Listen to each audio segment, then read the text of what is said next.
윤석열 전 대통령은 현직 대통령 신분으로 지난 1월 처음 구속됐을 때 서울구치소에서 각종 특혜를 받았다는 의혹이 일었습니다. 구치소 내 별도 접견실에서 다른 수용자에 비해 지나치게 오랫동안 변호인을 접견한 게 대표적입니다. 그런데 법무부가 국회 박은정 의원실에 제공한 자료 등에 따르면 윤 전 대통령은 면회온 대통령실 직원의 휴대전화를 쓰기까지 했습니다. 강희구 전 대통령실 부속실장은 지난 2월 21일 구치소장의 허가 없이 휴대전화를 반입했는데 윤 전 대통령이 이를 통해 반려견 사진과 영상을 재생하는 듯한 정황이 포착됐습니다. 당시 두 사람이 나눈 대화는 모두 녹음됐습니다. 녹음 파일엔 강 전 실장이 윤 전 대통령이 키우던 해피와 조이 이름을 언급하면서 사진, 동영상 여기 있습니다라고 하자 윤 전 대통령이 그래, 잘 지내는구만 이라고 말하는 내용이 담겼습니다. 해피와 조이는 과거 트루크메니스탄 국빈 방문 때 받은 반려견입니다. 당시는 헌재 탄핵 심판 막바지 변론이 진행되던 때로 대통령의 부재로 국정 공백 우려가 컸던 시기였습니다. 접견할 때 면회자가 휴대전화를 소지한 채 구치소 내부에 들어오는 건 엄격히 금지됩니다. 형집행법 133조엔 소장의 허가 없이 전자통신기기를 교정시설에 반입한 사람은 3년 이하의 징역 또는 3천만 원 이하의 벌금에 처한다고 돼 있습니다. 법무부는 해당 사건으로 강 전 실장을 경찰에 고발해 현재 수사가 진행 중입니다. 윤 전 대통령은 면회온 다른 대통령실 직원들에게도 강아지 근황을 여러 번 물었습니다. 지난 1월 24일 김정환 전 대통령실 수행실장에겐 강아지들도 잘 있나? 애들 위축 안 됐지? 라며 물어본 거로 조사됐습니다.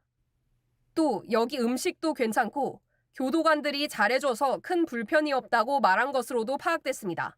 JTBC 김혜리입니다. 윤석열 전 대통령이 구치소에서 특혜를 받았다는 의혹과 관련해 저희 JTBC는 새로운 내용을 취재했습니다. 재판부가 구속 취소 결정을 하던 날 변호인들과 1박 2일 접견을 했다는 내용입니다. 오전 9시부터 다음 날 새벽 5시까지 20시간이나 별도 접견실에 머문 겁니다. 김혜리 기자의 단독 보도입니다. 지난 1월 현직 대통령 신분으로 헌정 사상 처음 구속됐던 윤석열 전 대통령. 구치소에선 변호인을 오래 접견하는 등 각종 특혜를 받았다는 논란에 휩싸였습니다. JTBC 취재 결과 윤 전 대통령은 지난 3월 7일 오전 9시부터 다음 날 새벽 5시까지 총 20시간 동안 변호인을 접견한 거로 드러났습니다. 3월 7일은 서울중앙지법 내란 사건 재판부가 윤 전 대통령에 대한 구속 취소 결정을 한 날입니다. 법원 결정에 어떻게 대응할지 검찰의 고민이 길어지면서 윤 전 대통령은 당일 석방되지 않았습니다. 형집행법 시행령에 따라 수용자는 일과 시간인 오전 9시에서 오후 6시 사이에만 변호인을 접견할 수 있습니다. 따라서 오후 6시 이후엔 접견을 마치고 수감실로 돌아가야 했지만 변호인들과 함께 이를 훌쩍 넘겨 다음 날 새벽까지 1박 2일 접견을 이어간 겁니다. 이때 변호인단은 대통령이 즉시 석방돼야 한다며 검찰에게 불법 구금의 법적 책임을 묻겠다는 공지까지 냈습니다. 검찰은 다음 날 오후에 즉시 항고를 포기하고 석방 지휘 결정을 내렸습니다. 윤 전 대통령이 규정을 어기고 오후 6시를 넘겨 변호인 접견을 한 건 이날뿐만이 아닙니다. 공수처에서 처음으로 강제 구인을 시도했던 1월 20일엔 오전 10시 35분부터 오후 9시 45분까지 약 11시간 동안 변호인들을 접견했습니다. 공수처의 소환 조사를 거부하고 온종일 변호인 접견으로 시간을 보낸 겁니다. 법무부는 윤 전 대통령이 교정시설 제한구역에 있는 별도 접견실에서 전례 없이 장시간 머물고 특히 변호인 접견을 휴일이나 일과 시간 이후에 과도하게 실시한 사실을 확인하고 감찰 등 추가 조사를 이어갈 계획입니다. JTBC 김혜리입니다. 수사와 재판은 거부하고 수사기관이 쓰는 구치소 공간을 썼습니다. 윤석열 전 대통령의 행태입니다. 그곳에서 단독으로 변호인을 접견했다는데 일반 수용자는 상상도 못할 일입니다.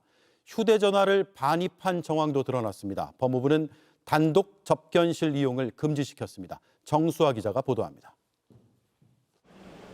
재구속된 뒤 특검 조사와 내란 재판에 일절 응하지 않고 있는 윤석열 전 대통령. 하지만 구치소에는 검찰이나 경찰이 공무상 출정 조사를 하는 장소에서 단독으로 변호인을 접견해왔던 걸로 파악됐습니다. 민주당에 따르면 윤 전 대통령은 재구속된 지난달 10일부터 29일까지 56명을 접견했고 접견 시간은 총 53시간이 넘었습니다. 일반 수용자들이 접견하는 공간보다 넓고 쾌적한 곳에서 특혜를 누린 겁니다. 법무부는 강희구 전 대통령실 부속실장이 윤 전 대통령을 면회하면서 휴대전화를 반입한 정황도 포착했습니다. 현장에 있던 교도관 등은 강 전 부속실장이 윤 전 대통령에게 휴대전화를 보여주는 장면을 목격한 걸로 알려졌습니다. 형 집행 및 수용자 처우에 관한 법률상 수용자는 전자통신기기를 소지할 수 없고 구치소장 허가 없이 이를 교정시설에 반입하면 3년 이하 징역 또는 3천만 원 이하 벌금에 처하게 됩니다.